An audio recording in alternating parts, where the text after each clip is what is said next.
बिस्मिल्लाहिर्रहमानिर्रहीम।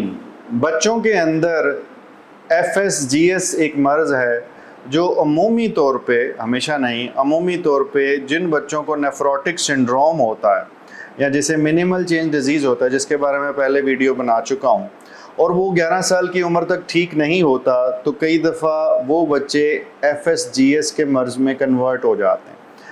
FSGS का मर्ज़ अच्छा नहीं है। जैसे मिनिमल चेंज डिजीज़ में अमूमी तौर पे गुर्दा फेल नहीं होता, ब्लड प्रेशर नहीं होता अमूमी तौर पे, लेकिन इसके अंदर गुर्दे की ख़राबी भी आती है, प्रोटीन भी आती है, ब्लड प्रेशर भी ख़राब होता है, और अल्टीमेटली अगर मर्ज़ बहुत बढ़ जाए तो गुर्दा फेल भी हो सकता है। अल्लाह करे ये मर्ज़ किसी को ना हो, लेकिन इसकी तशख़ीस गुर्दे की बायोप्सी या सैंपल लेने से ही मुमकिन होती है। अगर बच्चों के भी अंदर यूरिन में प्रोटीन के साथ खून के खुलिये मुसलसल आ रहे हैं, मैंने लफ्ज़ मुसलसल का इस्तेमाल, कभी कभार एक आधा आ जाना और कोई BP नहीं है, गुर्दे बिल्कुल ठीक काम कर रहे हैं, तो मैं बायोप्सी के हक़ में नहीं हूँ छोटे बच्चों में।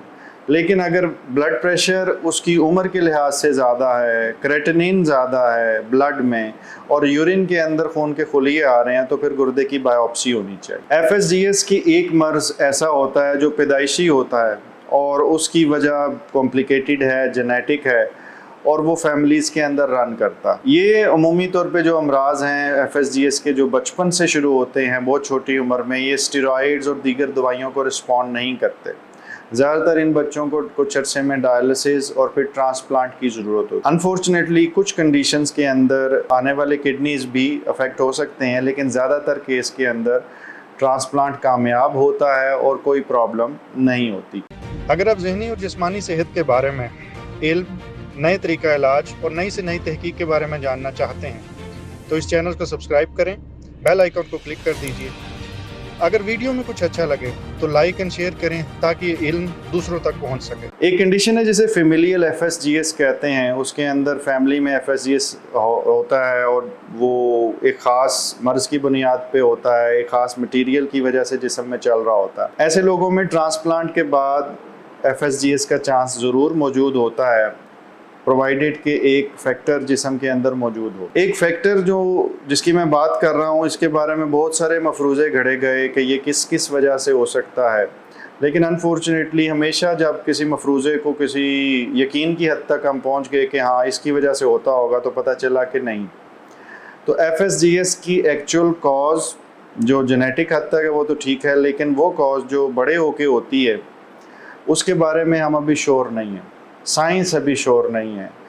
बहुत काम हो रहा है और शायद कुछ अरसे के अंदर इसका जवाब हमारे पास हो। इसके इलाज के लिए भी स्टेरॉइड्स इस्तेमाल किए जाते हैं।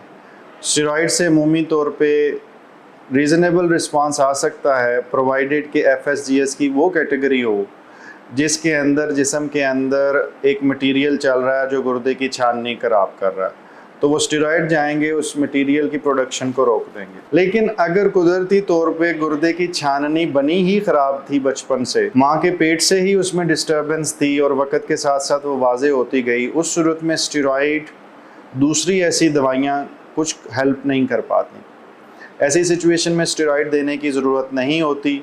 मुश्किल फ़ैसला होता है फ़िज़िशियन के लिए भी और वालिदैन के लिए भी, क्योंकि कुछ ना करना और ये बताना कि इसके लिए दवाई कारगर नहीं होगी, ये फिजिशियन के लिए भी तकलीफ़ दह है, लेकिन माँ बाप के लिए भी ये बहुत तकलीफ़ दह होता है। ट्रांसप्लांट और डायलिसिस इसका एक लॉन्ग टर्म सोल्यूशन है। पाकिस्तान के अंदर अभी तक हम जेनेटिक पैनल वो नहीं कर सके जिसकी बुनियाद पे हम डाइसेक्ट कर सकें कि ये FSGS नाम का मर्ज़, इसकी बुनियादी वजह बैक एंड से कौन से जीन की ख़राबी है। लेकिन मैं उम्मीद करता हूँ कि अगले कुछ साल के अंदर हम पाकिस्तान के अंदर वो जेनेटिक पैनल कर सकेंगे। अल्लाह ताला आपको मुकम्मल ज़िंदगी दे और दूसरों की ज़िंदगी मुकम्मल करने का शर्फ अता करें। शुक्रिया।